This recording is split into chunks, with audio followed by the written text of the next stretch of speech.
Good afternoon, everyone. It is February 14th. Happy Valentine's Day. It is 2:02, and this is the meeting of the Parks, Public Utilities, and Technology Committee. Again, it's 2:02. For Councilmember Kettle, that's 1,400 hours for you. I'm Joy Hollingsworth, Chair of the committee. Will the clerk please call the roll? Councilmember Kettle. Here, ma'am. Councilmember Rivera. Present. Councilmember Strauss. Here. Council President Nelson. Present. 5 council members are present. Thank you. There are 2 items on the agenda today, but before we jump into the agenda, I wanted to start by saying I'm super excited to chair the Parks, Public Utilities, and Technology Committee. Parks have been hugely important to me throughout my life. My father worked for Seattle Parks for 30 years, and growing up and playing basketball at Miller and Garfield, golf at Jefferson and Jackson, I genuinely believe that Seattle Parks has one of the best systems in the country. I also have the privilege of working with the Seattle Center and soon to be completed Waterfront, 2 incredibly civic institutions that draw millions of visitors every year with cultural programming, arts, music performances, access to some of our region's most recognizable landmarks. Seattle Parks and Community Centers give our youth a safe space, welcoming place to come together outside of school, to hang out with their friends, and to learn new activities and skill sets. I also believe that parks give us an opportunity to build a home, and they create a sense of community. I have spoken a lot about parks. I also am equally passionate about our utilities and technology as well. The Seattle Public Utilities plays a critical role in maintaining the functionality and livability of Seattle, serving as one of the main backbones of our city infrastructure. They provide essential services such as water, sewer, and solid waste management to ensure that residents have access to clean drinking water, effective waste disposal, and sewer treatment. They are crucial to our overall health, environment protection, and quality of life in Seattle. Beyond the basic utilities, SPU also engages with watershed management, conservation efforts, and infrastructure projects designed to enhance sustainability and resilience against climate change. Our information technology plays a pivotal role in enhancing our city's operations and services. Embracing innovation and technology will be key to continue to push ourselves to be at the cutting edge of IT solutions to streamline city services and foster transparent government. 2 items on the agenda today. Introduction and presentation of ordinance requested by SPU authorizing ecological thinning, which is forest management practices in the Cedar River Watershed. And we also have an introductory presentation from our Seattle Center and Waterfront Operations by Director Marshall Foster. If there are no objections to the agenda will be adopted. Hearing no objections, the agenda will be adopted. With that, we'll now open the hybrid public comment period. Public comments should be related to the items only on today's agenda or within the purview of the committee. Clerk, how many speakers are signed up for today? We have 1 in-person speaker and 1 remote speaker. Okay, each speaker will have 2 minutes or less. Clerk, can you please read the instructions for public comment? Public comment period will be moderated in the following manner. I will call on speakers by name in the order in which they registered, both on the council's website or from the sign-up sheet available here in council chambers. We will start with in-person speakers first. If you have not registered to speak but would like to, you can sign up before the end of the public comment period. Just go to the council's website or by signing up on the sign-up sheet near the public comment microphone. The online link is listed on today's agenda. When speaking, please begin by stating your name and the item you are addressing. Speakers will hear a chime when 10 minutes are left of the allotted time. If speakers do not end their comments at the end of the allotted time provided, the speaker's microphone will be muted to allow us to move on to the next person. The public comment period is now open, and we will begin with the first speaker on the list. The first speaker is Charles Rains.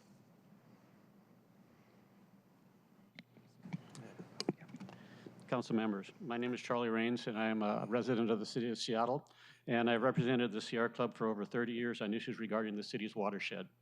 I was closely involved in the development of the landmark Habitat Conservation Plan in 2000 and have remained engaged ever since.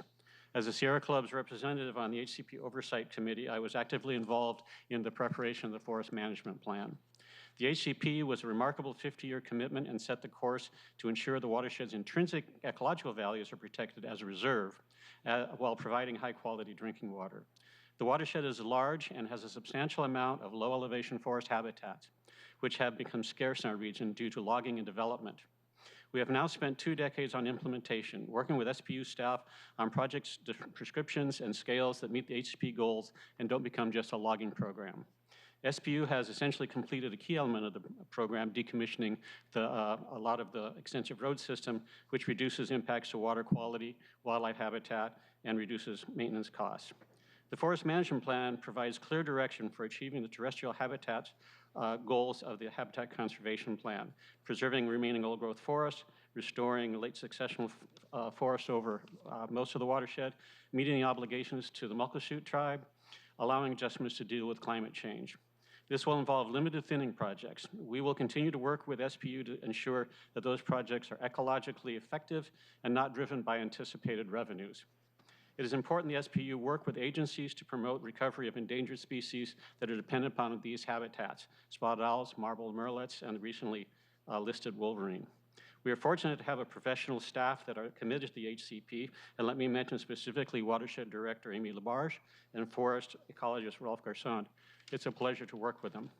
I urge the Council to provide support for Forest Management Plan through funding of the SPU staff and for scientific monitoring and collaboration with the tribes, agencies, stakeholders to ensure we are fully achieving the goals of the Habitat Conservation Plan. Thank you. We will now move on to remote public comment. Once I call a remote speaker's name, staff will unmute the appropriate microphone, and an automatic prompt of "you have been unmuted" will be the speaker's cue that is their turn to speak, and then the speaker must press *6 to begin speaking. Our first remote public comment is by David Haynes.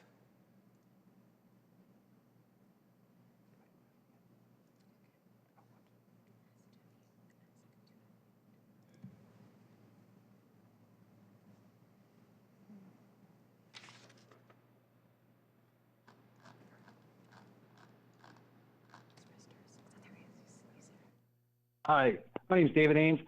It's suspect that the Kraken came to Seattle Center, yet you all are talking about budget shortfalls and desperate needs to raise revenues at Seattle Center. Maybe a previous council and mayor should not have given a $100 million tax incentive package to billionaires to rebuild Climate Pledge Arena with the same unsafe cracked rooftop from the 1960s, as if there was something iconic about Cold War era concrete. That alone arguably violated the original memorandum of understanding of what constitutes a 21st century first world quality arena. Maybe the new council should try and renegotiate with OVG, the owners of the Kraken, about the $100 million favor that could cover the shortfall, since the Kraken are taking in so much money practically tax-free. Secondly, how much money is spent on corporate office suites for executives at the Parks Department? Remember a few years ago when the executives at the Parks Department simply wanted to move to a Martin Selig office space at the waterfront that was artificially inflated when the budget had a surplus? It's obvious government employees are treated more like a voting bloc of election supporters instead of employees needing to be kept honest, forthright, diligent in their work ethic and efforts to provide good government services. And lastly, the Friends of the Waterfront are ruining the waterfront by prioritizing another highway road that chokes off fresh air again, only not as bad as the viaduct, yet with same toxic sooty exhaust and same poisonous industrial terrain, creating a location inhalation of what causes leukemia cancer. That's not really resident and pedestrian friendly. It's only friendly for another tourist attraction for a certain amount of hours, while the only pier available is run by private fascist security, treating you like a criminal after 10 p.m., harassing you if you walk onto the pier. If you walk onto the pier 62 to 64, it's almost as if locals are treated like second-class citizens at the waterfront, while tourists dump millions into.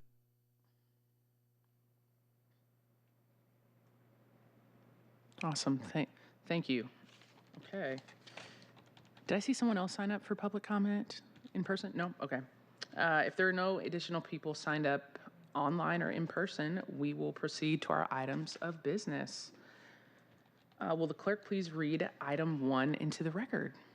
Agenda item number 1, Council Bill 120725, an ordinance relating to the Cedar River Watershed, authorizing 5 years of ecological thinning in accordance with the Cedar River Watershed Habitat Conservation Plan and Forest Management Plan, and declaring the logs resulting from ecological thinning to be surplus to the city's needs, authorizing the sale of such logs pursuant to applicable city contracting and surplus property sale purchases, and directing a deposit of the proceeds therefrom to the Water Fund for the purposes of the Habitat Conservation Plan and Forest Management Plan implementation.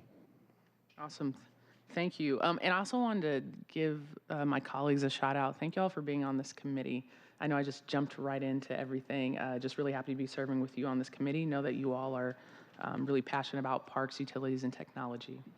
Oh, Chair, I am equally excited. I think we're about to jump into a presentation I will sink my teeth into, and then I'm really excited to get to talk about the waterfront today. I'll save those remarks for later, but right back at you. Awesome. Thank you. Thank you, Councilmember Strauss. Thank you, Rolf. I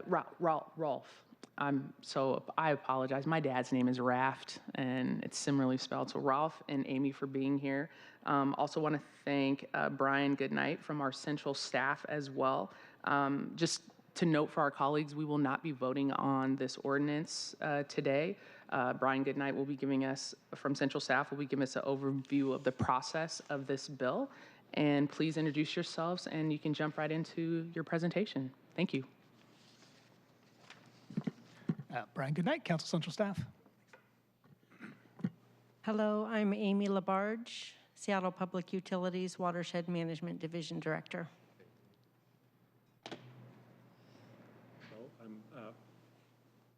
Muted. Hello, I'm Rolf Gersonne. I'm Forest Ecologist in the Watershed Management Division. Go ahead. Okay. So thank you for having us today. We're very pleased to be here. I believe that this is the first agenda item for this committee for the year. So we are going to be talking with you today about stewardship in Seattle's municipal watersheds, which are the source of Seattle's drinking water. So I do think it's appropriate to have this meeting today as the first item starting off the year. So Seattle owns 100,000 acres of forest land in the Cascade Mountains that provide high-quality drinking water for the region, provide fish and wildlife habitat for many species, and significant cultural resources. The city acquired these lands over a century. Both source supply watersheds are managed under long-term plans to meet regulatory commitments and steward resources for resilience.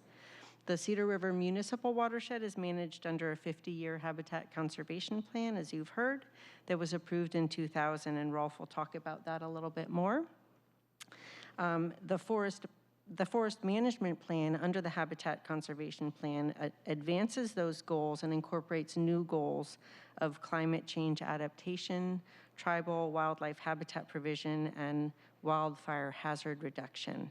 So we have developed this plan in collaboration with our regulators, with the Muckleshoot Indian Tribe, environmental stakeholders, and the research community, some of whom you've heard from today or in advance of this meeting. So our request today is Council Bill 120725 to implement the forest management plan and provide ordinance authority to sell timber as surplus property from ecological thinning projects that are completed as part of this plan. So thank you for having, and Rolf will walk us through the presentation. Well, thank you. Excited to be here. Thank you very much for the introduction, Amy. So to step right in, if this forwards.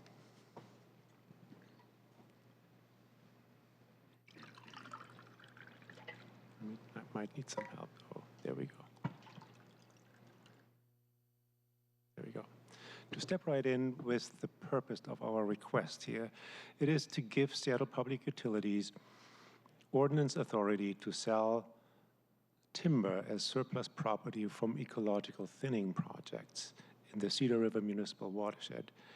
This authority would allow SPU to conduct ecological thinning on up to 600 acres of second growth forest over the next 5 years. The revenue from the sale of the surplus logs would be deposited into the waterfront to offset the cost of implementing the habitat conservation plan. And similar ordinances have been given, ordinance authority has been given to Seattle Public Utilities in the past several times, and we do provide an annual report to City Council and the Mayor's Office about our activities and the amount of timber sold. So that's, I start out with the request here and want to give you some background information as well here. So the Cedar River Watershed, as you see here on the map in green, is part of Seattle's municipal source water system. Together with the South Brook Tolled Watershed, about 100,000 acres protected watersheds of forests, rivers, and lakes. They are owned by the City of Seattle and managed by Seattle Public Utilities. Together, these watersheds produce water for about 1.5 million customers in Seattle and the surrounding urban areas. In addition to that, the watersheds provide really important ecosystem services that include carbon sequestration, wildlife habitat, and cultural resources. And while forest management occurs in both watersheds, our request here only pertains to the Cedar River watershed on this map in green at the bottom. So as we mentioned before, the Cedar River watershed is managed primarily as the source for municipal water supply in our area.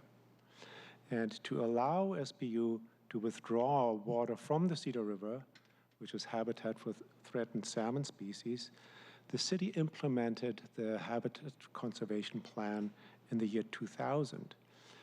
This plan serves as the incidental take permit under the Endangered Species Act and allows the SPU to manage the Cedar River as water supply, at the same time setting aside the watershed as an ecological reserve and literally ending a century of commercial timber harvest in the watershed. With the HCP, the city has made a long-term commitment, really, for watershed management that includes active forest restoration in the watersheds. So, to better understand the need for active forest management or restoration in the watersheds, it's really good to look back at the land management history in the watersheds. The city purchased the lands in the watershed from private landowners following large-scale timber harvest and slash burning. You see here a photo of the watersheds on the right. Today, these forests, these lands have regrown a continuous canopy of forests, young, dense forests that are growing well. They protect the water source from erosion and landslides, but at the same time, they provide relatively little wildlife habitat. A continuous forest canopy, they create a continuous wildfire fuel potentially, and have relatively low resilience to recover from climate impacts and natural disturbances.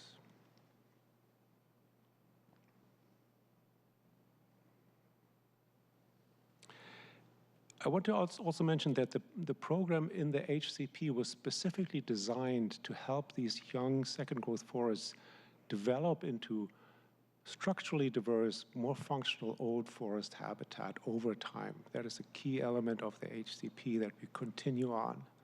Now, what we mean when we talk about thinning projects with ecological objectives is it's important to understand that the thinning seeks to further or to promote development of these older, structurally diverse forests by reducing the amount of trees in these forests and opening up, creating complex forest canopies with greater species diversity.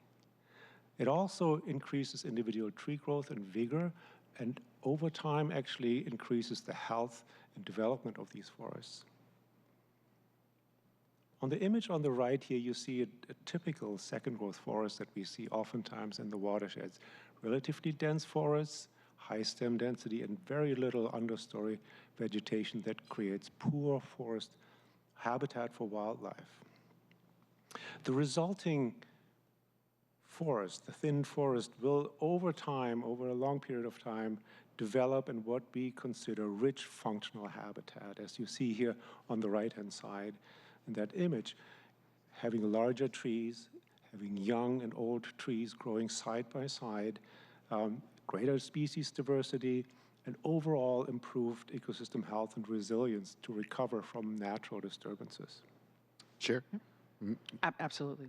Mayor, I'm going to thank you. This is a great presentation. Yeah. I'm going to ask you some questions. I admit, colleagues, I already know the answer to, but to help us have this conversation, can you help me understand what is a second growth forest compared to first growth, or are there more iterations after a second growth forest?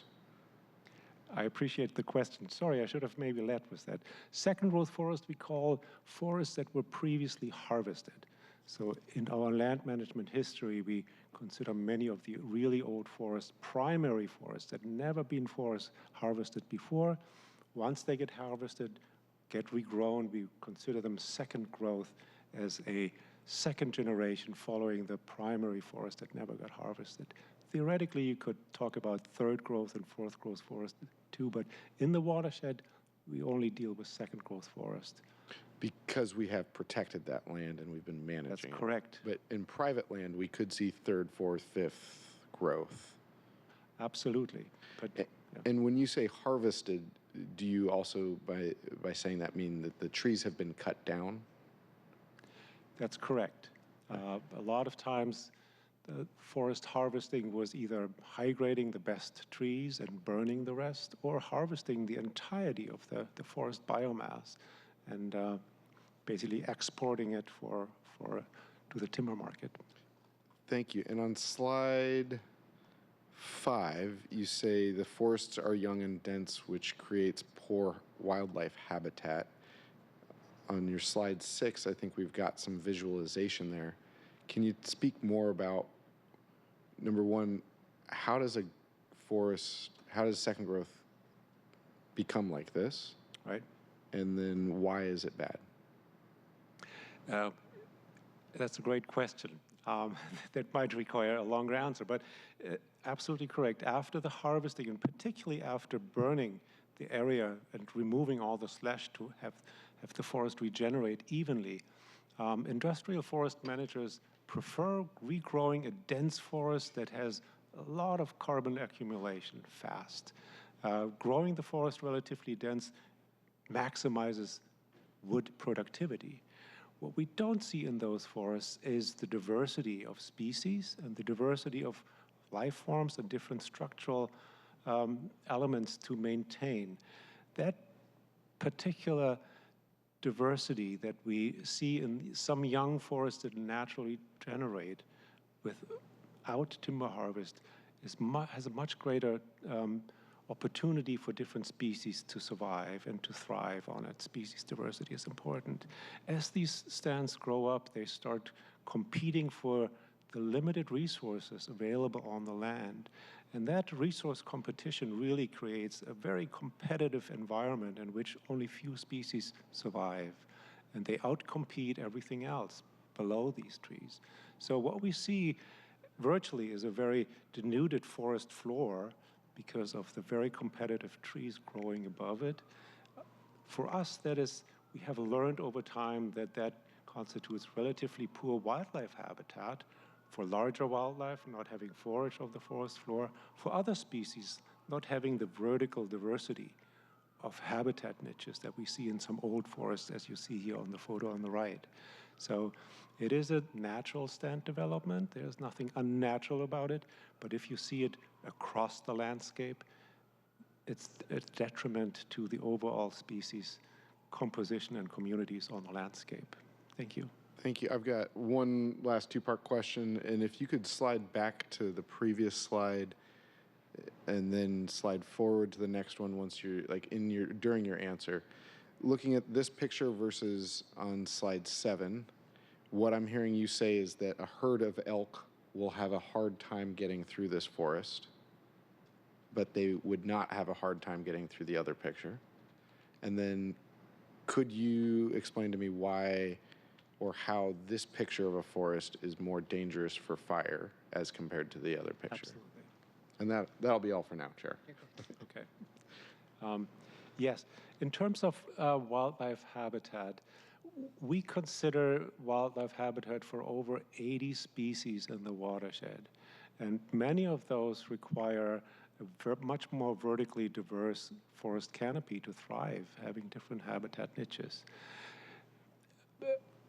For larger animals such as ungulates, elk, and deer, these forests provide not a barrier to necessarily move through, but they find relatively little forage opportunities in them. Considering that they might need some shelter at some point, they do like relatively dense forest structures in some places, but in other places, they do require openings where they have forage opportunities in the summer and in the winter. So that structural diversity is really important for most of the species that we are concerned with in the watersheds. The second point I want to address here relatively quickly is the concern about wildfire fuels. And the issue that we see today in the relatively dense young forests is that they provide fuels for crown fires that are continuous throughout the watershed. So if you consider wildfires moving into the watershed or through the watershed, what we are concerned about is that the fuel is continuous and doesn't have breaks or places where the fire could stop or fire behavior could stop. We're particularly concerned about this as being a continuous cover and are interested in the forest management plan to create defensible space, particularly around water management infrastructure, where we can let firefighters to those structures and have them defend them rather than on the landscape level. So that's really the point about the continuous fuel cover in the watershed and where we want to make a difference around infrastructure. And I understand you wanted to talk about the second image here too. This is actually an image of an older forest, and it's pretty clear that there's a very big structural differences between these two. I hope that answered your questions. Yes, and thank you. I was just making the point that the previous picture looks like kindling, and this looks like large logs. Kindling lights up real quick. Chair Hollingsworth, Councilmember Strauss says this is like a perfect opportunity. You look at these slides. If you're taking advantage of the fact that we have the Olympic National Forest, the Mount Rainier, the Mountains of Sound Greenway, National Heritage Trust, if you hike these areas, you already know what these two slides are pointing out. And so that's my recommendation to everybody is to go hiking in those areas because you really get the sense of this. It's not just slides on a PowerPoint. Thank you. Proceed. Well, thank you for those comments. I would also just encourage you to maybe come visit the watershed because it's this publicly owned city watershed, and you're all welcome to take a look at those firsthand. So, but I'll continue here. So, just to keep going, since the implementation of the Habitat Conservation Plan in the year 2000, several new objectives have emerged.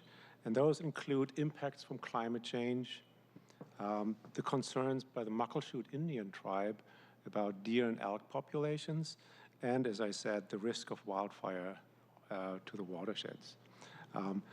Those functions were only minimally addressed in the Habitat Conservation Plan, and we have placed a much greater importance on those today. So in the year 2018, we began to update our guidance documents for forest management to address this broad list of goals, basically, for the watershed. And they include our primary goals: watershed hydrology, so source water, forest habitat restoration or the development of old forests in the landscape, and integrating into those climate adaptation, habitat for specific wildlife, and wildfire risk mitigation. I would like to point out three things about the development of this forest management plan. I think that's important to understand. We completed this forest management plan in the year 2023, last year. And it integrates the new objectives into the previous, older objectives, not replacing them. And I think that's really important to understand, that we want to secure our commitment to source water protection and developing a landscape of old forest habitat. That's the first part. The second part is that the plan development had a really inclusive process, and it brought to the table the diverse voices of stakeholders that we have and the Muckleshoot Indian tribe. The stakeholder also included the signatory parties to the Habitat Conservation Plan, including the U.S. Fish and Wildlife Service, the Sierra Club as a representative of our environmental community, the University of Washington representing the scientific community, private citizens, and the Washington Department of Natural Resources. Lastly, really important for us was acknowledging that we work on a large landscape with multiple objectives and limited resources. So this plan really tried to avoid management conflicts of the objectives, find synergy where it's possible between actions and objectives, and prioritize those actions to let us achieve those goals that are most important for us to achieve for now and into the future. Here on the, actually I wanted to point out that a copy of the forest management plan was included in the supporting material. You can download it there and take a look for yourself. So, to come back to the ecological thinning project, that's why we're here. It is an important part of the forest management plan. These projects cost us about, the program costs about $80,000 a year, which is provided through the water fund. And it is really a commitment to watershed management through the HCP that was made in the year 2000. The revenue from log sale from some of these projects is expected to be variable depending on the timber markets, but we expect to put that money back into the water fund to offset the cost of the implementation of the program. On this map here on the right, you see the outline of the watershed, and on it in different colored dots or polygons, you see there the proposed thinning areas for the next 5 years, meeting different management objectives. That's about roughly 600 acres in this 92,000 acre watershed. So a relatively small amount for the next 5 years. So, and I want to end here going back to our request really quick. There's an image of the watershed, inviting you again to come and take a look at that for yourself. But again, the purpose of our request is to give Seattle Public Utilities ordinance authority to sell timber as surplus property for ecological thinning in the Cedar River Municipal Watershed over the next 5 years. And again, it would allow us to conduct forest thinning for multiple objectives, ecological objectives, on up to 600 acres and sell up to 6 billion board feet of timber for that period of time. And again, the revenue from that sale of logs as surplus property would be deposited into the water fund to offset the cost of implementing the Habitat Conservation Plan. All right. Thank you very much for your attention, and I'm happy to answer any questions you may have. Awesome. Thank you, Rolf and Amy. And I'd like to pass it to Brian, who's going to explain. Remember, we're not voting on this. Brian is going to explain the process. Thank you, Chair, council members. So yeah, in terms of next steps, state law requires the council to hold a public hearing before taking action on this bill. It has to do with disposing of surplus property that's over a certain value. In this instance, it's over $50,000, requires a public hearing. So the public hearing notice for this item will be issued this week.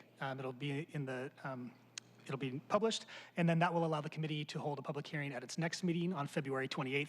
And then at that time, if the council so choose, after the public hearing, it could decide to take action on the item and refer to the full council. Awesome. And I also want to recognize the Muckleshoot tribe. They wrote a letter in support,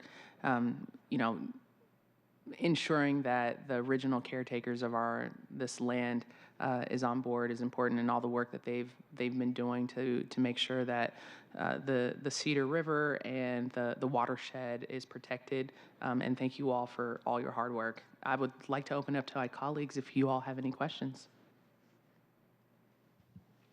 Councilmember Strauss. May I? Sorry, and if I'm talking too much, just say You're so. good. Just because we have you here, Amy, if you could speak to why Chester Morris and the Cedar River watershed are unique and special. I might just prompt of colleagues, we're hearing that Rolf said we only have second generation forest. Like, that's super unique, right? Because the rest of our state has been cut time and time again. And then we've got old growth forest up there. But I was really hoping if you could talk a little bit about filtration and access. And I'll prompt you with the access where there's certain parts of the forest where only the Muckleshoot are allowed to go. Thank you, Councilmember Strauss, and it's great to see you today. I love all your questions to help us have a rich conversation here. You are right. The Cedar River Municipal Watershed is an incredibly special place.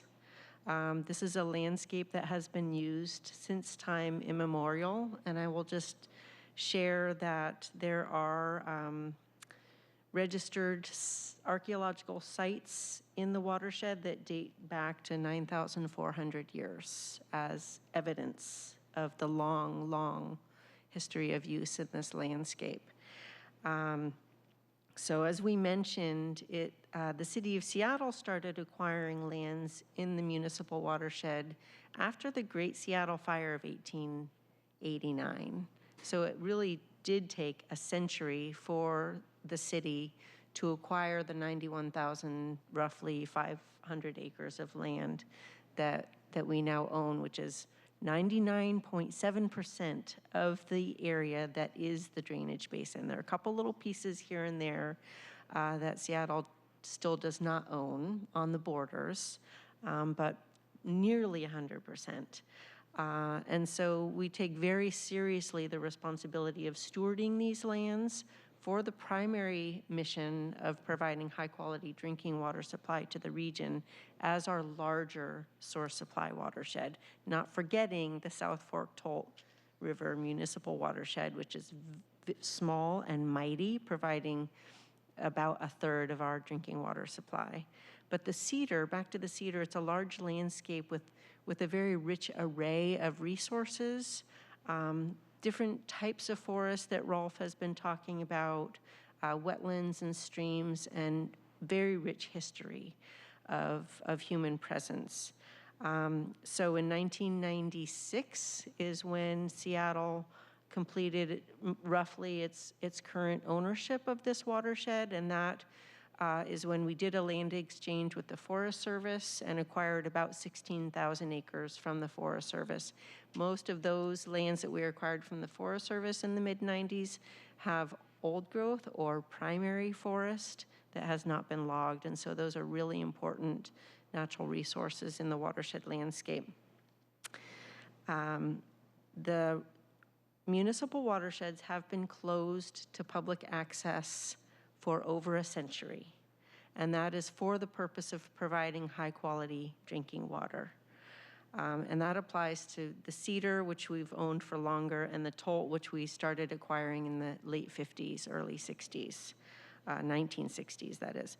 So the Cedar is very unique in the nation in terms of being an unfiltered surface water supply. So in terms of the lack of filtration, we do practice filtration avoidance on the Cedar. It is a treated supply, both with rough filtration as it leaves the Cedar River and heads over to the Lake Young's Reservation, We filter out the chewable chunks, if you will, and add a little bit of chlorine and fluoride. And then it goes to the Lake Young's Reservation where our treatment facility is. And the water is then ozonated and treated with UV and chlorinated again before it goes into the system for drinking water. So we maintain on the Cedar a limited alternative to filtration. And this is a very unique status that is under the Safe Drinking Water Act. EPA has delegated to Washington Department of Health to monitor our limited alternative to filtration. So we are inspected every year. This, I'll call it LAF, has certain requirements, and those include consolidated ownership, which we have in the Cedar. It includes controlled access and activities. So we do maintain a secure closed watershed and monitor all activities that happen within the watersheds. It requires no development, no habitation, and a host of water quality criteria that need to be met. So those are the pieces that feed into LAF, which plays into the affordability of the water that Seattle provides to customers and communities. I think I touched on filtration and access. Yep. Hopefully I answered your questions. And if you could just elaborate a little bit about cultural access into areas where the rest of us aren't allowed. Yeah, so we do grant access based on business need. So we may have contractors or researchers in, but we vet what that business need is and then provide access. We also have an agreement with the Muckleshoot Indian Tribe that was settled in 2006. And that agreement allows Muckleshoot Indian tribal members and staff access into the Cedar River Municipal Watershed for the purposes of fulfilling their reserve treaty rights in the area for hunting and gathering. So we work with the Muckleshoot every week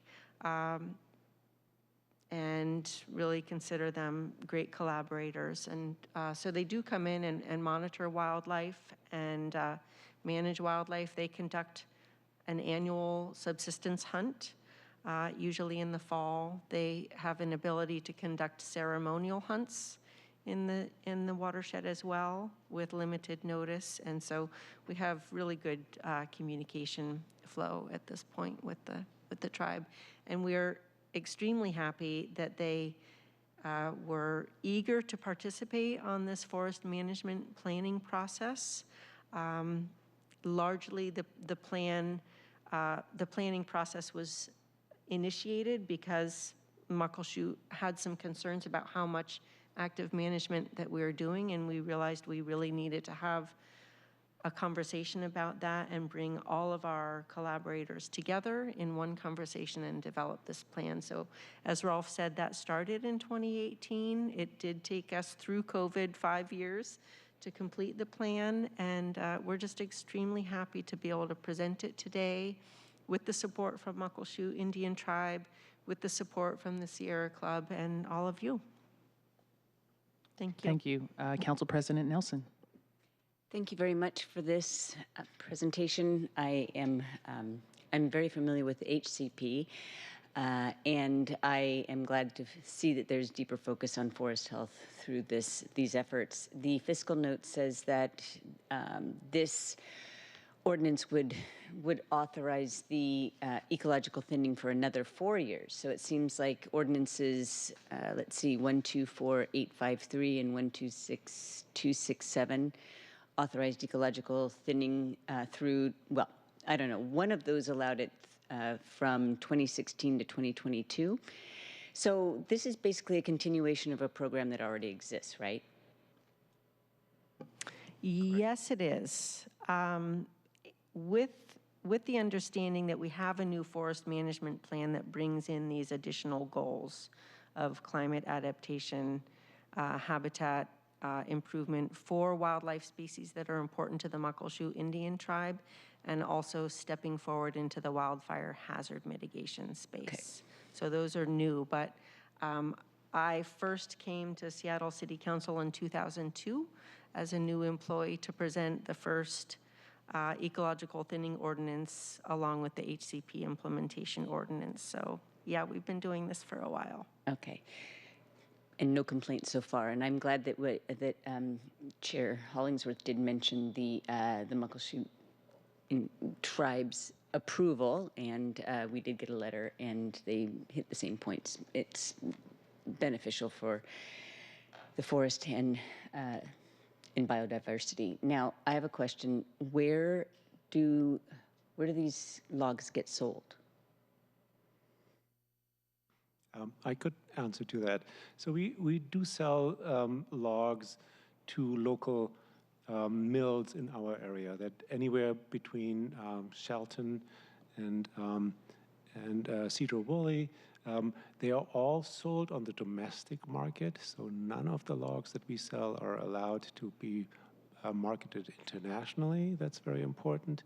The second important item is that our management in the two watersheds is certified under the Forest Stewardship Council, which allows us to market FSC certified logs to, we know of one mill that we can send it to, and produce high quality certified products for our local infrastructure needs. So we try to be relatively local in the log markets, but it really depends on where our contractors will sell those to. They're all domestic and all in the Puget Sound region.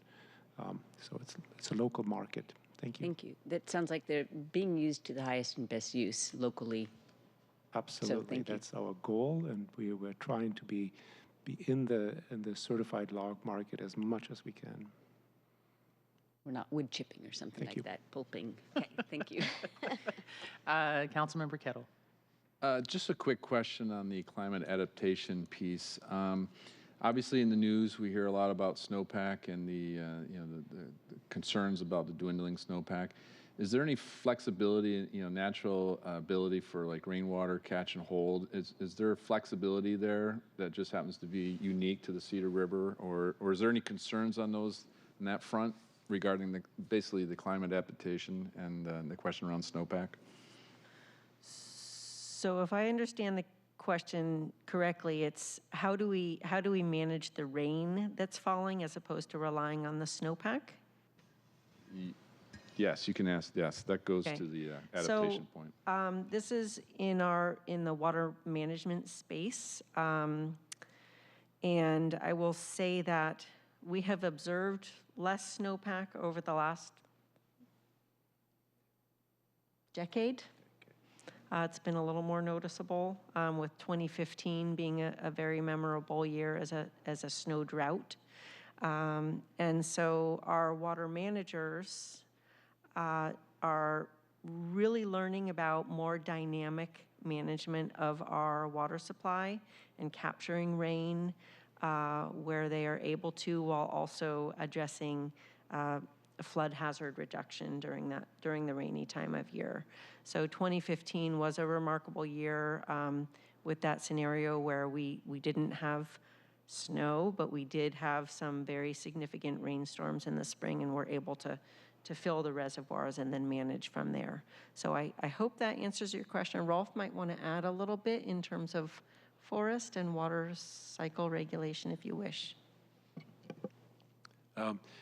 Just an aside, I would say over the last 15 years, we've started learning about forest and water interaction more and more. And it's really interesting for us to see that our approach of developing older forests actually goes really well in line with watershed management. We've learned over the past 10, 15 years that the older forests actually use less water than the younger forests. The thrifty growing young forests can use up to 3 times as much water in the summer when we have the greatest deficit of precipitation. So we are really interested in seeing that old forest development across the entire watershed in order to have more base flows in the summer and rely less on the snowpack. That is really an interesting development that we've only come around to learning over the past 10 years, maybe. And so I think we have a really good case to be made here to keep that watershed as an ecological reserve for water quality, the amount of water, and for wildlife habitat. Thank you. Thank you. Councilmember Rivera. And thank you for this presentation. This work is so important, particularly with the impacts of climate change. So very appreciative of all your efforts, and I will echo my colleagues' sentiments regarding the work with the Muckleshoot tribe in this work.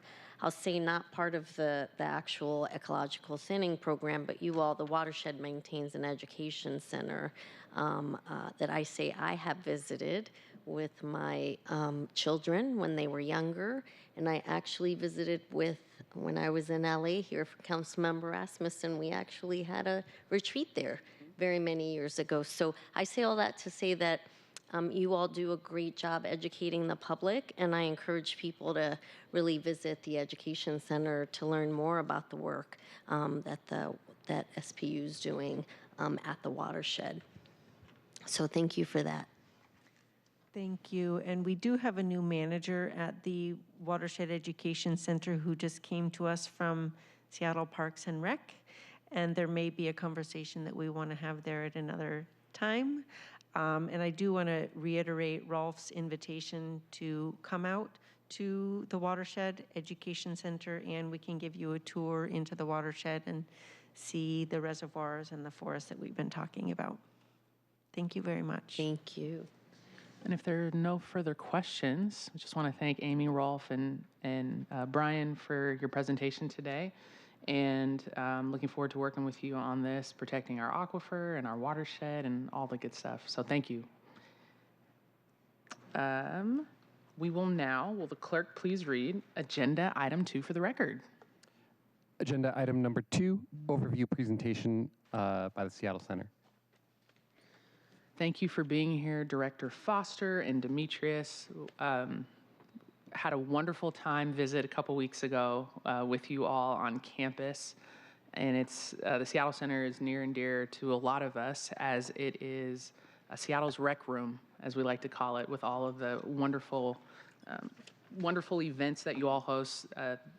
A plug this weekend is the health clinic that you all are hosting. And I will be there on Saturday visiting with the mayor, looking at and visiting with you all and our health clinic. So really excited about that. Please introduce yourselves for the record. I know you all are getting set up, so I don't want to rush you at all. And then you can be able to jump into your presentation. Thank you, Director Foster. I think we are there. Awesome.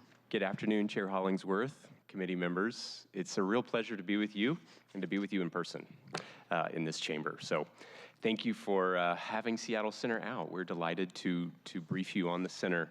My name is Marshall Foster. I'm the director of Seattle Center, and I have with me today Demetrius Winston. Sorry about that. There you go. Demetrius Winston. It's a pleasure to be here, too. I've been at the Seattle Center for about a month, a little under a month. And Chair Hollingsworth, it was a pleasure meeting you and your staff the other day and hearing about your early experiences at Seattle Center. And yeah, we've got, I think, a good presentation today. And I'll just say I bring, a wealth of experience with financial management operations. I've worked in the public sector and at nonprofits doing those items, including strategic planning. And so I look forward to working with all of you to shape the future of Seattle Center in terms of the art and the culture and the economic vibrancy of the center. Thank you. I want to apologize. I butchered your name, Demetrius. That is my bad. I apologize. Totally understandable. No worries. All right. Well, we have an informational presentation for you today. This is our opportunity to kind of help do some stage setting, share some context for Seattle Center with you. Let's see. I think we need to get share screen on the Zoom meeting, and then we should be all set.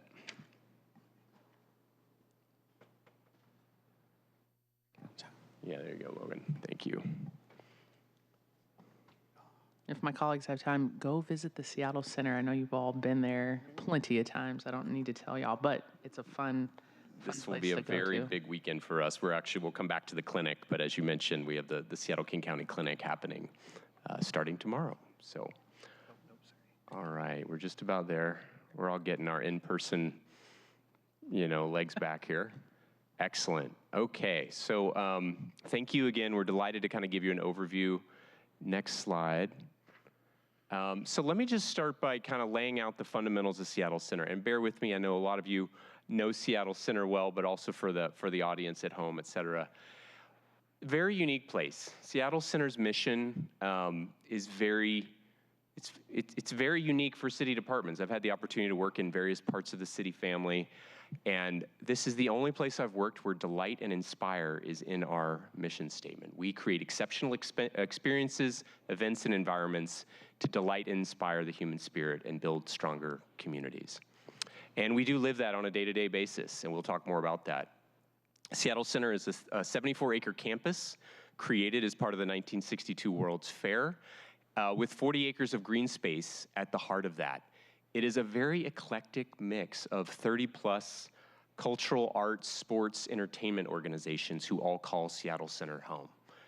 We have a huge annual visitation, and I'll talk more about this, but in 2023, we saw 10 million visitors on the campus again, which is a huge return of public excitement about being at Seattle Center, and that generates an enormous amount of economic activity for the city of Seattle.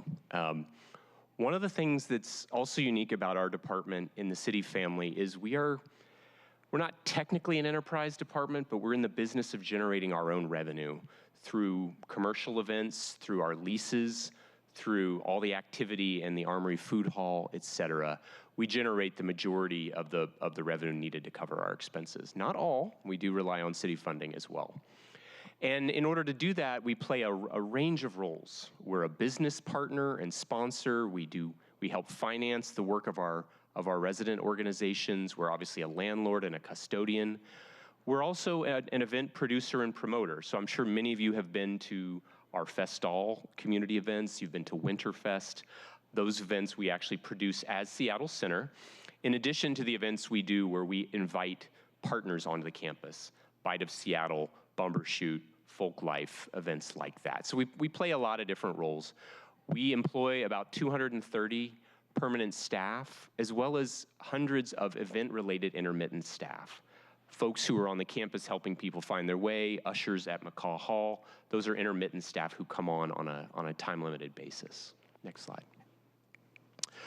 Just some fundamentals of the campus itself. At its heart are a whole series of Seattle Center operated spaces. Obviously the Armory or the Center House is the kind of beating heart of Seattle Center. Artists at Play Playground, Fisher Pavilion, McCaw Hall, I won't go down the whole list. When you experience those spaces, those are actively managed directly by our staff. We have a number of the major attractions on campus which are leased spaces. Chihuly Gardens and Glass, Climate Pledge Arena, probably the largest of those, Pacific Northwest Ballet, the Opera, et cetera. And then several major elements of what you think of Seattle Center are actually privately owned. Memorial Stadium, that is a 9-acre site which is operated by the Seattle School District. We're in a partnership there for the future of the stadium that I'll come back to. The Pacific Science Center and the Seattle Space Needle are all privately owned. Next slide. Looking back at 23, I mentioned, attendance is really back in full force. We saw Folk Life, Pride, Bite of Seattle, Bumbershoot, all back to, I don't want to say they're pre-pandemic numbers, but close to a huge resurgence of public interest. We brought a variety of new events to campus this year, Blast Fest, which was an incredible new event that we haven't done before, focused on Afrobeats music and bringing a really new audience to the campus.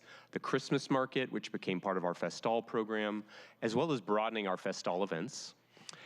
It's interesting when we talk about that visitation, part of why it's important to us and the 10 million visitors is it drives all the other things on the campus. It drives the monorail, it drives sales in the Armory, it drives our parking revenue, which is an important part of how we fund everything at Seattle Center.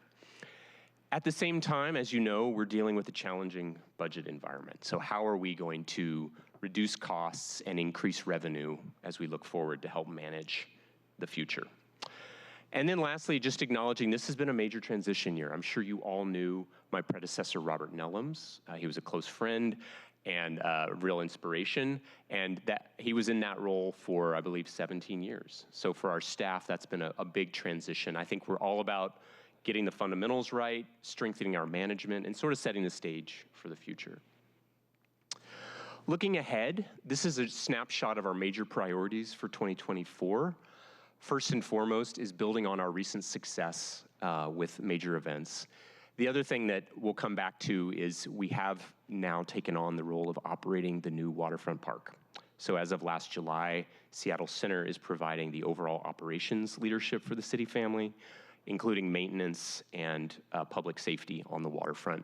We do that in partnership with Friends of Waterfront Seattle, which we'll talk about. Our second major priority is planning for Seattle Center's future. Really, this is a moment to articulate the future vision for the center, to look at how we plan strategically for that, how we plan our budget, and plan well for funding and revenue in the future. I'm very happy to have Demetris here with us to help work on our strategies there. And then we've stepped in as a real partner, along with a whole host of city departments, on our downtown activation plan, recognizing that arts and culture is an enormous driver of the return to downtown. And then lastly is expanding into partnerships. You know, Seattle Center has always been driven by partnerships. We're at a moment now where we're prepared to bring forward agreements to the City Council over the next few months regarding the future of Memorial Stadium. We're looking creatively at key spaces on the campus, like Thomas Street, which is a major gateway that the public experiences to the campus. And then some very important sort of setting the stage for the future. A key one is the Fifth and Mercer property, which was formerly home to KCTS and Cascade Public Media, which, as you know, they've just moved into a new home on Capitol Hill, and we just took the keys to that building at the beginning of this month. So we're thinking about how the future of that property plays into the future of Seattle Center. Next slide. Now what we're going to do is just take a quick moment to kind of walk through our major divisions and lines of business, and I'm going to turn this over to Demetris to talk about his piece, which is finance and administration. All right, thank you, Marshall. First off, I'd just like to point out that the Seattle Center generates about 2/3 of its own revenue through earned revenue, and the other third comes from the city. And so I think that's a very important thing to share early on. Campus revenue comprises about $36.5 million of that revenue. And so in terms of campus revenue, we're looking at parking revenue, which last year was about $8.4 million, so pretty significant number. And as Marshall mentioned, the events and things happening around campus really drive that revenue. Secondly, we have sponsorship revenue. That was about $1.2 million last year. And then, of course, leases, events, and the armory space, and then outdoor food. That helps comprise the campus revenue. Secondly, McCaw Hall, that's the second, I guess, line of business, and that's about $6.5 million worth of revenue. And so that's the ballet revenue, that's the opera revenue, and that's third-party rental revenue at McCaw Hall, which is a significant portion of the revenue there. And then the third line of business being the waterfront, a newer addition to the Seattle Center's work, $7.8 million. And much of that funding comes from the Park District.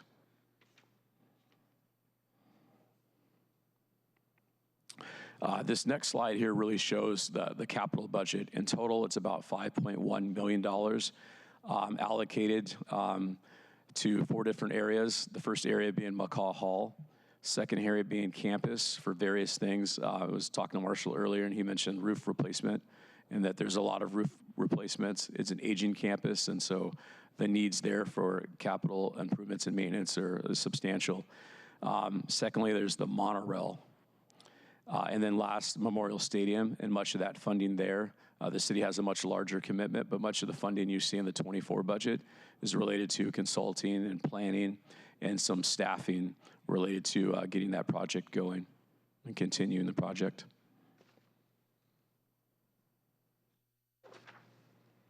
All right. So I'm going to kind of tick us through our other major divisions. The second is what we call facility planning and operations. This is the area where we really focus on all of both our strategic capital planning, but also the day-to-day operations of the campus. Next slide. There we go, thanks. So we have the largest body of work in terms of staff at Seattle Center goes into the daily operating of our facilities and grounds. And that includes a whole range of different expertise and trades work, from janitorial to carpentry, plumbing, electrical, everything it takes to operate that 74-acre campus on a daily basis. And that is the backbone of this division of Seattle Center. Second key area, which is a major priority right now, is we are doing a comprehensive facility conditions assessment, where we are looking at the condition of all of our assets on campus. As Demetrius mentioned, Seattle Center has been the little engine that could for a long time. It's an aging campus. We have done several major new projects: McCaw Hall, Climate Pledge Arena, obviously MoPop, different pieces, but it's been quite some time since there's been a comprehensive assessment of the overall condition of all the campus facilities. So we're in the process of that. We do anticipate significant capital needs down the road to reinvest in the quality of our facilities on campus. That work is underway. We're also very involved right now in looking at opportunities to decarbonize the campus, to look at how we could potentially learn from our experience with Climate Pledge Arena, which was a commitment to building essentially the world's first carbon neutral sports arena, and expand that concept to the larger campus and look at, we're fortunate to have a district energy system that operates our campus, so it's all networked, whether we could leverage that to move away from fossil fuels. We'll have more to say about that in the future. And then you see there a list of some of the major capital projects that are on our plate at the moment. Demetrius mentioned the roof replacement at the Seattle Repertory Theater. That's a critical project. We have a very nice FTA grant to rebuild the Seattle Center monorail platform, which is under design right now, and then teeing up some other major projects as we look out to the future. Next slide. Next area is marketing and strategic partnerships. So I mentioned we do a lot of different things. Seattle Center is very actively involved in supporting not only the marketing of who we are and our brand in the city, in the city sphere, but also supporting all of our resident organizations. When major events happen on campus, whether it's a Festal event or Bumbershoot, we are actually active marketing, promotion, partnership with those organizations. When you talk to the public about perceptions of different spaces in Seattle, the two kind of top of the list in terms of positive association are Seattle Center and Pike Place Market. And that's kind of a year-over-year association. We work hard to keep that perception that way. And you can see some of the different things here that we do in terms of social media, customer service, digital content, and then strategic partnerships with these major campus partners. Climate Pledge Arena, obviously that's an enormous one. We really work with them to help not only market their events, but really to market the campus and what's happening on campus. Come to the Armory Food Hall before the Kraken game for the pregame show. Hey, did you know this weekend we're gonna be having a Festal event prior to the Kraken game? Trying to leverage all those partnerships to grow visibility for the Seattle Center community. On that point, can I ask a quick question? Just say, and particularly with Chair Hollingsworth, I think you would agree with me. As I told the Kraken team that I'm big in hockey, but the Kettle family is a Seattle Storm family. So each time I see this, I'm like, is there a reason why the Storm's not included, or can we add the Storm? And it's funny that. Thank you, council member. I couldn't agree more. My family are huge Storm fans as well. We spend a lot of time at the games. They're absolutely central to that as well. Okay. Yes, they are part of that partnership, and we do the same type of collaboration with the Storm that we do with the Kraken.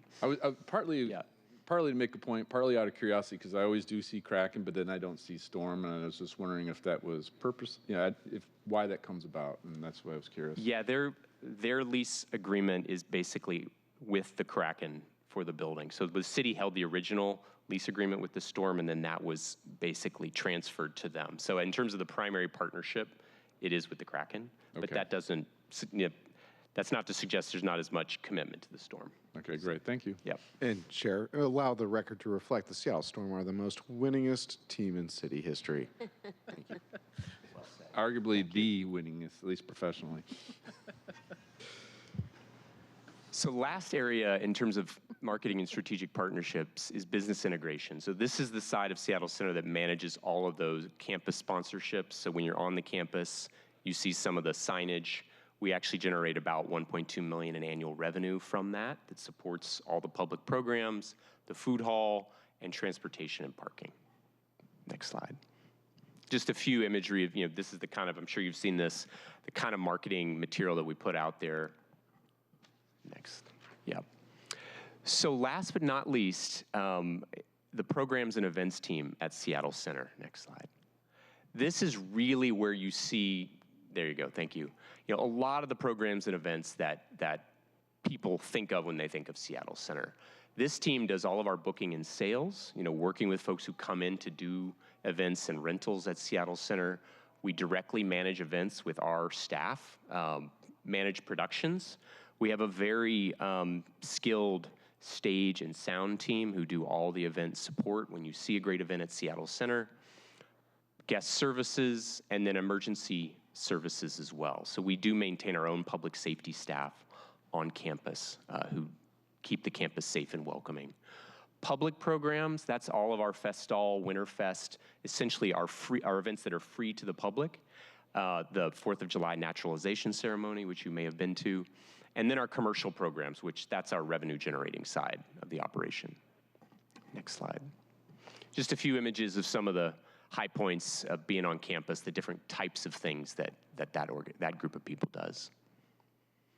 Festall, this is our 2024 schedule, which just kicked off 2 weekends ago with TET in Seattle, and will go all the way through to November. And then as we mentioned earlier, this weekend is our free Seattle King County Clinic.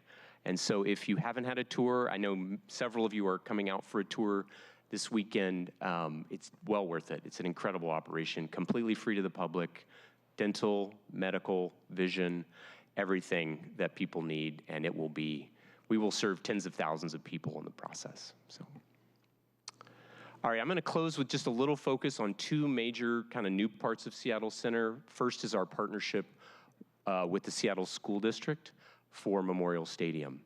So as you may remember, last March, we had an RFP process, a request for proposals together with the school district, which resulted in the selection of the One Roof Partnership, which is a very interesting organization. It's a nonprofit partnership to assist the city and the school district in redeveloping and operating the new stadium. And that organization has been in talks with the district and the city since then, and since June. And we are right on the precipice of having kind of agreement on the key terms for the redevelopment of Memorial Stadium. I won't go into the details of that now, but we do anticipate bringing agreements to council here just in the next few months. We think probably May, June, we'll be talking in more depth. We will also, in partnership with the district, be talking with the Seattle School Board about those agreements as well. This has been decades in the making. I know a lot of you have been directly involved, and it involves a lot of really, really critical opportunities, both for Seattle public school students in terms of having an incredible new facility, for sports, for graduations, for performance, and also for Seattle Center to really enhance our ability to be an incredible destination for events. So lots more to come on Memorial Stadium. Next slide. And as I mentioned, this is really exciting. This is the first time where we've really been looking at doing something beyond the campus. Let's see, in 22, and then finalized in the early part of last year, the city council and mayor asked Seattle Center to step into the primary operating role for Waterfront Park. Over the first 6 months of last year, we basically brought on 23 new staff who are our landscape maintenance and public safety team, along with management group who are now overseeing all the aspects of maintenance and public safety on the waterfront. You can see here, this is one of my favorite pictures. This is one of our images, one of our events at Pier 62. That space, if you haven't been there, has just become a magnet for all kinds of very interesting cultural events. We're blessed to have a very strong partner in Friends of Waterfront Seattle, who are our programming lead and are helping to fund the community coming together in that space. Just some of the key aspects. I mentioned the major roles that Seattle Center is playing there. We also work, as you would imagine, very closely with the Office of Waterfront and Civic Projects and our team, our longtime partners there. Friends of Waterfront Seattle on daily programming. We do have an important oversight committee that was created by the Seattle City Council and the mayor called the Central Waterfront Oversight Committee, which is committed to ensuring the city does a great job of maintaining this new waterfront. And you can see some of the other key partners who are part of that partnership. One very unique thing about this waterfront is that in addition to state, city funding, private philanthropy, we also have a waterfront local improvement district, which is an assessment of downtown property, which is supporting about $160 million of the capital costs. So they also have a seat at that table to ensure that the project is well managed. I have a question before you move on. Is that Yes. part of the 12% that is listed under the waterfront park, 7.8 million? I mean, where is that listed on the source of revenue? That slide was talking about operating costs. Those are operating. And so revenue sources on this page that I'm looking at. Where does that? The numbers I was just quoting in terms of the LID and the philanthropy are part of the capital. So we have 160 million LID and 110 of philanthropy on the capital side. The Metropolitan Park District it funds the operations of our maintenance and our public safety staff, along with a very generous 5-year contribution from Friends to support the public safety. And we're operating under that funding model under a 5-year agreement between Friends and Seattle Center and the Parks Department. Got it. And just for folks in the viewing public, the Metropolitan Park District Fund is paid for by Seattle property taxpayers. That's correct. Right. Yes. Thank you for that question. And that's where I will end. We're very excited. 2024, if my colleague Angie Brady were here, she would tell you this is the year of the waterfront. We're going to see a lot of the new park open this year, and it will be completed in early 2025. So Awesome. We're very excited to be partners in that. And I'm going to stop there. Thank you for letting us walk through that, and we're happy to answer any questions. I love it. Thank you, Director Foster and Demetris. Really appreciate your time today. Also, I was visiting and I noted this and told you all how incredibly impeccable the campus was, the cleanliness of it and the safetiness of it, and just, it just felt very incredibly manicured. And you spoke highly of your staff that know every square inch of that campus. And I think that really, really makes a difference, especially when people, the Seattle Center's, and we talked about downtown being the front porch, and Seattle Center's included in that. And that's people's first impression of our city. I think really speaks highly to your commitment. And we also talked about the affordability for young families and all of the free festivals that you all do to drive people there. And then the youth engagement piece that you all are committed to as well, and the learning and the connectivity, and just really, really appreciated that, that being one of your values. And would like to open it up to my colleagues if they have any questions. And I see Councilmember Kettle with his hand up. Thank you, Chair Hollingsworth. I have 2 questions. Previously, just ahead of the school levy related to the stadium, I started engaging on the stadium piece with your predecessor and others, primarily related to the memorial wall. And now I do no longer do that with my VFW hat on. I now sit here in the dais. So I will ask, as a council member, you mentioned the Memorial Stadium. Can you speak to the memorial wall piece of that? Yes, Councilmember Kettle, thank you. That's a great question, and I appreciated all your advocacy on behalf of the VFW in the early phases of this. I'm very happy to say the memorial wall, I think, is not only preserved in the current vision, but is really elevated. One of the things that the new design concepts focus on is how to really give that a place of honor and to improve on its current setting, which is essentially on the edge of the school district parking lot there, make it a gathering place, make it a central point of arrival to the new to the new stadium, so that people can really appreciate the service and the history that represents. So again, the design is in process. We will be back to talk about it in more detail, but I think what you will see is that it is really elevated in its prominence as a place of honor for the memorial wall. Thank you for that. I appreciate that. it's very important.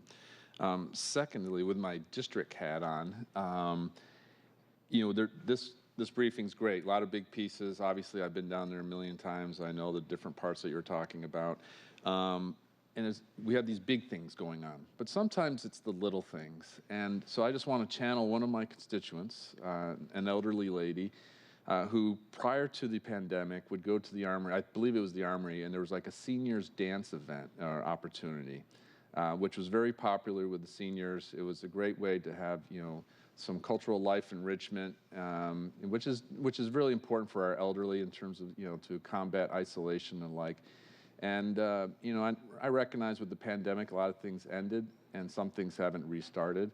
But in the focus of all the big things, I think it would be great to also look at some of the little things in terms of what we can bring back for the Seattleites. And so I just throw that out on behalf of Dolores Rossman is her name. Use it as an example of like little things that we could do for Seattleites. Thank you very much for that. And it's funny that you bring that up because one of our senior guest services staff who's been with the Seattle Center for a long time, worked every corner of the campus, actually brought that up with me recently as well. And, I think there's a rich history of a lot of different public programs at the campus, some of which, frankly, have stopped because of funding. And so one of the things we're very interested in is how can we be a little more entrepreneurial? If there are places where we can grow revenue, can it allow us to bring some of these things back, to do new things?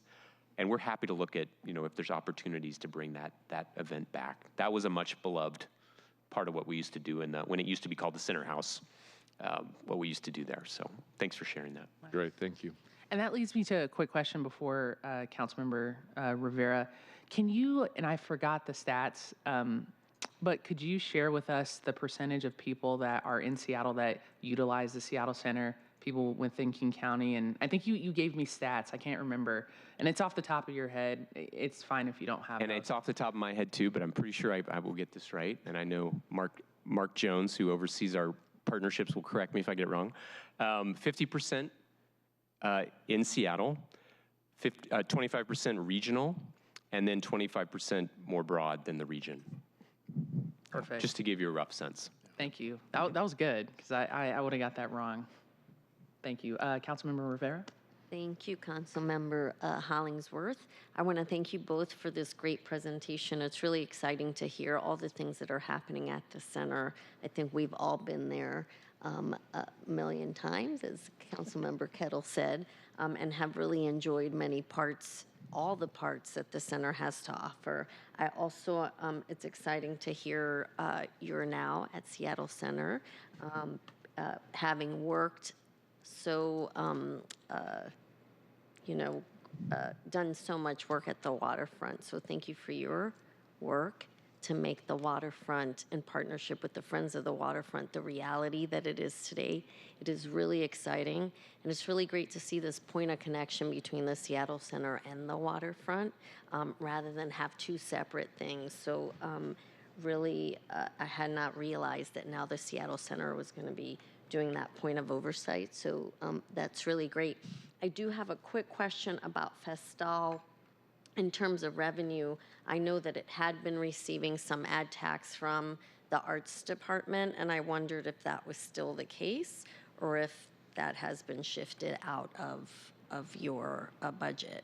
That is correct, and Demetris, feel free to jump in here if any of this doesn't sound right, but I believe we have about $700,000 in the current budget from the admissions tax, which is supporting the Festal program.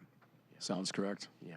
We can get you a precise number for that if you'd like. Thank you. Thank you so much. Council President Nelson.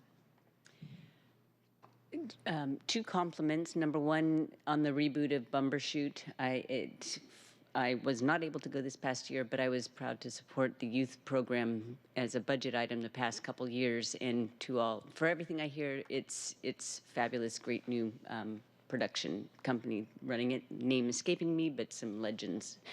So thank you for that. And also the winter, what did you call it? The winter market. The winter market this Oh, past in the year. Christmas market. Yes. Yeah, the Christmas market. I understand that there was some grousing about the admittance fee, but I'm assuming that that revenue was important and that was an added benefit. I think a great use of space during this past, during the holiday season. So thank you for that. I got a lot of Christmas presents there. Anyway, I have a question. You went through the marketing, and it's clear that there's a certain look to the materials, and I don't need to know, if that's in-house or out-of-house. I'm assuming that there's a company that you work with, but is there any partnership with Visit Seattle? Obviously, they generate revenue from hotel stays, but they market the whole city of Seattle and Seattle Center and the market and the waterfront being so central to our identity. I was wondering if there was any kind of work together, aligning of messaging, or any way of, how do you work thank with you, them? Council President Nelson. A couple different things. We do work closely with Visit Seattle. We have a great partnership between our marketing team and their marketing team, and we do look for every opportunity to coordinate, collaborate with them. They're not directly, funding any of that work or vice versa, but we're part of that kind of tight-knit group of people in the convention visitors, Visit Seattle, who are all looking at how we are telling Seattle's story and bringing people not only to the campus, but to the larger downtown. One thing we're trying to think of Seattle Center as is part of downtown, right, and make us, central to how we're helping support this recovery of the whole, visitor sector of our city. And so those relationships have gotten even more important over the past year or two as we're working so hard on recovery. I do also just want to sort of stand up what you brought up about Bumbershoot and recognize New Rising Sun, which is the new leadership of that organization. And I want to thank the council for, you've supported the Bumberworks program, which is a youth development and apprenticeship program, workforce development program that they lead, which is focused on BIPOC youth, which has been extremely successful in growing youth into what we're doing with Bumbershoot. I mean, it was incredible to see the folks they were able to bring in and make part of the festival this year.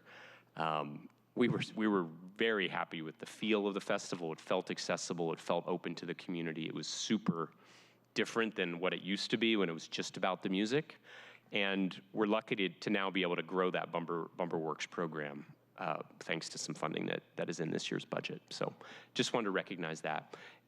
We do use an outside party for the marketing materials you saw, but they work closely with our graphics team as well. So it's all very, very connected. And they've worked with us for a long time. You've probably seen this has been our look for some time, and it's worked well. So. Nice. Councilmember Strauss? Thank you, Chair. And Demetrius, it's great to meet you. Director Foster, it's always a pleasure. Colleagues, I'm going to take us in the Wayback Time machine, 5 years. So February 14th, 2019, the viaduct was still standing. The tunnel had just opened. Climate Pledge was not quite under construction.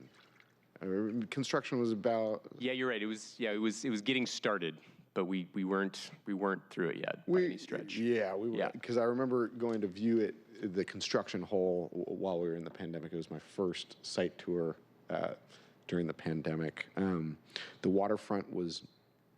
Again, the viaduct was still standing.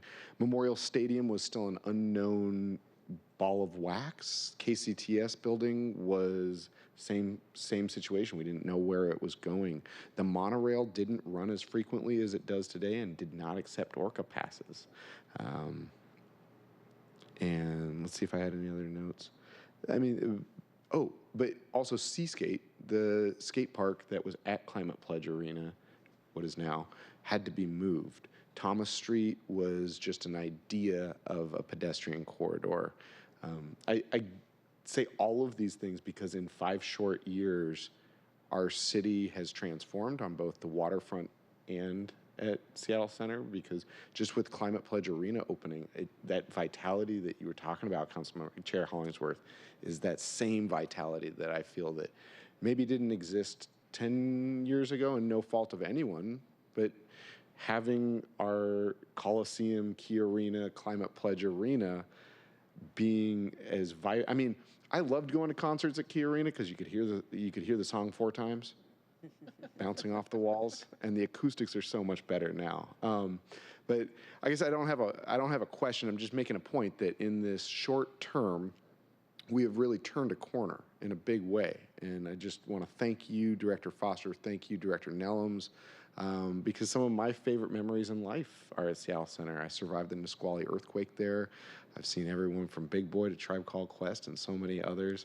Going to children's theater for acting classes as a youth, and so many other things. It really is the heartbeat. And then we didn't even talk about that there's a school there. Yeah, Cedar School. So I just thank you, Director Foster, for all of the leadership that you've provided. I mean, you've been central to the downtown activation plan, even though you're adjacent to downtown. And thank you for teeing up some of these conversations about the budget, because in next week's budget meeting, we're going to be going through some of these different revenue sources and taking a high-level look at what the trade-offs are. Because, in short, yes, we could either not have an entry fee to the Christmas market, but that would require more general fund, right? And we'll save the budget conversation for next week. Really great to see you, Director Foster. Oh, and I know that it wasn't all just on your own. Angie Brady, amazing. So many people. Joshua Curtis. So many people. Yeah, it's been incredible to see, like you said, how much has happened. Council member, and so many people. We actually joke about the party that needs to happen around all these things to get people together to actually be able to break bread and recognize this, because it's an incredible lineage of people. Not just city staff. City staff, organizations, partners, people out there in the community who've been fighting to make it happen. And I will just say, because I can't resist, all the things that you just alluded to, I'm excited to come back to you, as we get deeper into this work together and talk about the future Seattle Center and how we're going to position it for its future and how we're going to set it up for long-term success, both in terms of budget, but also how we're managed and how we embrace some of these projects and opportunities to reinvest in access, in youth, in how we get that sense that people always have a place where they feel welcome, where they belong. And the city can be entrepreneurial and can leverage those partnerships to reinvest in that thing. So I don't want to go on too long, but I'm very excited. It's really a great moment for Seattle Center right now. Amen. And I know for me personally, when I got to work with you, working with Tiffany Malake, it was so crucial. She really is the glue that keeps everything together. I'll make sure and share that with her. Thank you. And last question, in your presentation, you talked about revenue from parking. And I know that we are shifting to where there are different transportation models. And I was curious how many people are coming to the Seattle Center, what does their transportation means? And when we are shifting people out of cars, how does that affect your overall revenue? That is a great question. I will tell you, it's a very double-edged thing for us. Because yes, as part of the city family, we're in the business of encouraging, take the monorail, take transit, walk to campus. We're so fortunate to be at a very urban campus with great access. We have Sound Transit 3 coming and bringing light rail. At the same time, the way that we have set up Seattle Center is we are very much relying on the revenue from our parking structures. The key thing is that we try to make sure that revenue is not at the expense of access. So how do we strike that balance? And I won't pretend that it's an easy one. Because we are, I think, especially with budgets, looking more and more at those revenue sources. But we have to start thinking of new ideas. If we move more towards transit, we need people to not drive as much. So we're going to have to, at some point, really look at that question. Understood. Okay. Oh, that's good. And then Councilmember Kettle. Sorry, my esteemed colleague at the other end highlighted going through all those historical pieces, is that I went through all those too, but when I was on the board of the Queen Anne Community Council, which was a reminder to highlight how important it is for Seattle Center to continue to work with all the various neighborhood organizations to get that insight, to give the insight, but also gain insight. You talk about transportation, there's transportation issues, obviously with Mercer and Denny, and there's a lot of things that play into that. And we're going to start up a District 7 Neighborhood Council. And so I just encourage you to continue to work with the Queen Anne Community Council, Uptown Alliance, South Lake Union Community Council, and Belltown. Don't forget Belltown on the southern border there, to encourage that outreach. Because you know what? An ounce of prevention is worth a pound of cure. A little engagement with these neighborhood community organizations will really pay off, as what we've seen with the port too, with our NAC, the Neighborhood Advisory Council that the port has with Magnolia and Queen Anne. So it pays dividends. Thank you. We will definitely make sure and continue to focus on that aspect of what we do.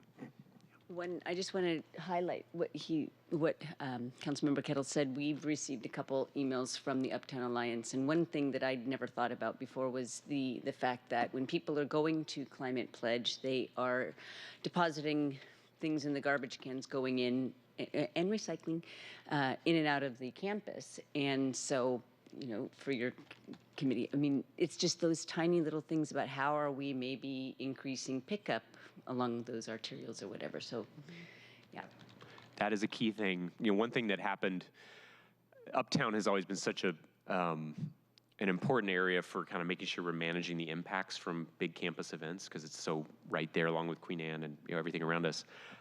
We actually set up a kind of regular community coordinating role and an ombud position out on the campus, which is focused on really making sure not only are we doing a good job of managing trash, managing all the things that happen around large events, but that Climate Pledge Arena and the other big players on campus are doing that. So that's now become a tradition. I think we have a pretty strong foundation of relationships there that we're continuing to reinvest in as we go forward. So. And it just, when it leaves the campus. Yes, no, very much. This is very much about the yeah. neighborhoods around the campus. Yep. Awesome. Does anyone have any more questions? If there are none, we will move to adjourn this meeting. This concludes our Valentine's Day, February 14th meeting of Parks, Public Utilities, and Technology Committee, also known as PUT. Our next committee meeting is scheduled on Wednesday, February 28th at 2 p.m. And if there's no further business, this meeting will adjourn. Thank you. Hearing none, no further business. It is 3:38, and this meeting is adjourned. Thank you.